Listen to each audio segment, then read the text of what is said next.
Oke, kita lanjut lagi masih dengan induction system. Sekarang tentang karburator icing.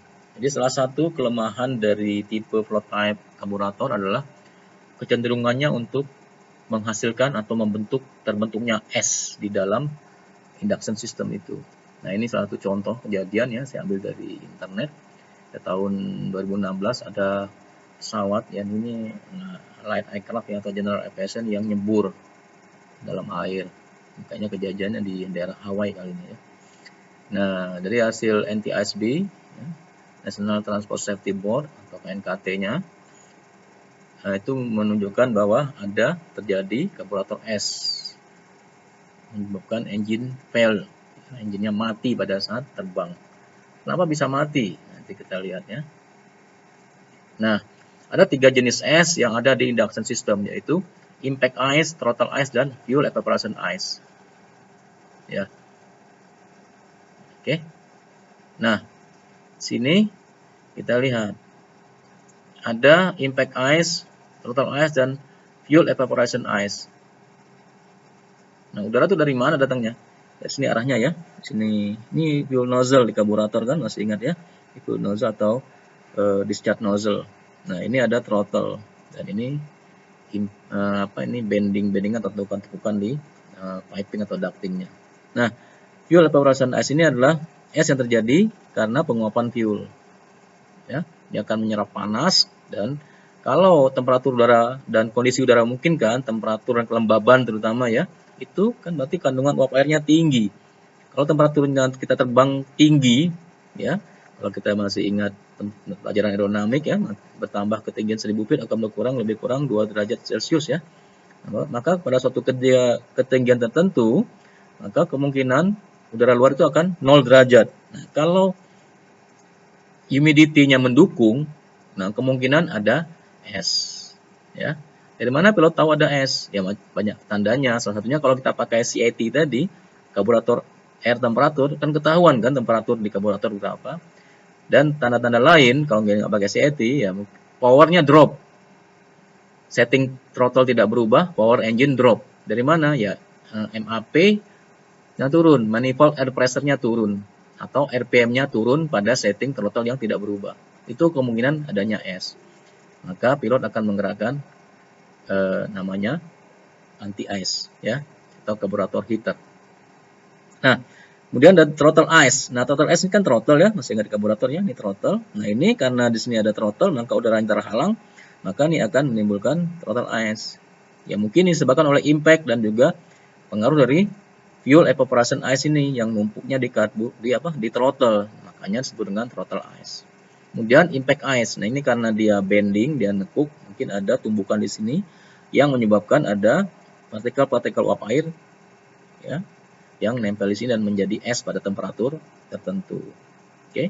Nah, kenapa engine bisa mati? Nah, ini kalau banyak, ini nutup dia, sehingga udara yang masuk ke dalam engine sedikit. Akibatnya bisa merubah volumetric efisiensi atau udara fuel air mixture, jumlah fuel air mixture yang masuk ke dalam silinder.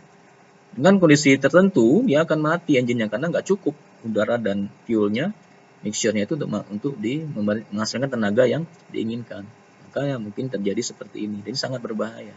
Ya, es ini sangat berbahaya. Nah, bagaimana caranya? Nah, ini harus dibuang, dihilangkan dengan namanya anti-ice. Menggunakan udara bersih dan hangat yang dipanaskan oleh udara di sekeliling engine, atau memanaskan udara bersih tadi dengan menggunakan muffler. Maka itu namanya karburator heater. Di kokpit ada throttle namanya karburator heater. Pada saat itu dibuka, nah, maka udara panas bersih mengalir di sini. Nah, esnya akan cair. Bukan dalam bentuk bongkahan es ya, tapi karena mencair dan panas, dia akan menguap masuk ke dalam silinder dan ikut bersama fuel mixture untuk terbakar. Ya, itu cara menghilangkan esnya. Ya. Nah, desain ini harus dibuat sedemikian rupa sehingga tidak mengganggu suplai udara yang menuju ke karburator. Ya, namanya anti-es untuk mencegah karburator icing. Bisa juga dengan menggunakan alternate air system tadi yang kita sampaikan di depan ya. Jadi ada dua cara, alternate air system atau menggunakan muffler. Sumber dari udara panas untuk anti-es karburator icing. Nah, alternate air system to eliminate karburator ice and keep supplying the induction system with fresh air.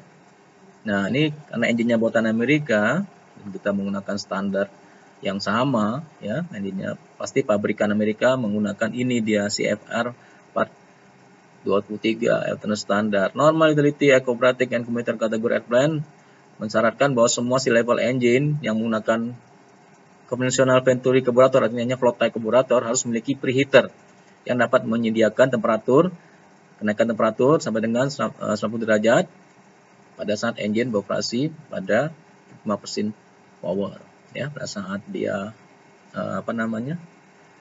steady. Nah, panas ini normalnya dihasilkan dari induction system dengan cara melewatkan udara pada suatu muffler ya, yang dipanaskan oleh beberapa part dari exhaust system. Nah, ini dia posisi hot dan posisi cold. Nah, ini kan rem air, udara besi ya, dari air scoop and ducting itu masuk sini. Nah, dia setelah panas lewat sini. Nah, ini adalah exhaust gas. Ya, tidak ada hubungan kan? Tidak ada pencampuran antara exhaust gas, asap itu dengan udara bersih karena dia ini. Kalau nggak bocor, kalau bocor bahaya ini masuk sini. Ya. Tapi ini terjadi ada heat exchanger, perpindahan panas. Yang panas exhaust ya, dia akan mentransfer panasnya ke udara yang lebih dingin. Ya, yang dingin menjadi lebih panas, masuk ke sini. Kalau alternate air valve-nya dibuka seperti ini, maka udara panas tadi atau hangat tadi akan masuk ke arah karburator dan mencairkan es. Sementara yang fresh air yang tidak lewat muffler dengan posisi valve seperti ini dia akan overboard, akan keluar. Ya, kalau dia posisi cold, lihat nih gambarnya sama nih, ya. Maka udara yang dari air scoop ducting, nah langsung ke karburator. Nah, yang dari exhaust akan keluar, ya. Ini kan keluar sini kan, tidak dipakai artinya ya, seperti itu. Oke. Nah, ini barangnya ya, tadi yang udah kita bahas. Ini kondisi hot, arti udara yang dari dipanaskan oleh muffler masuk ke dalam karburator mencairkan es. Dan ini yang kondisi cold, di dalam keadaan normal, nggak dipakai karburatornya, karburator heaternya nggak dipakai ya, masuk ke dalam silinder dan yang kondisi normal. Oke, itu adalah tentang induction system karburator ice ya. Nanti setelah ini kita akan bahas mengenai exhaust system sebelum masuk ke dalam supercharger. Oke. Nah, di mana throttle-nya? Nah, throttle untuk menggerakkan ini nanti dia dihubungkan dengan control cable di sini ya. Cable nanti masuk ke dalam cockpit. Jadi di cockpit ada 3 throttle untuk single engine piston ya. Yang pertama adalah throttle, itu yang menggerakkan throttle ini di karburator ya, atau power lever ya. Kemudian yang kedua adalah mixture control.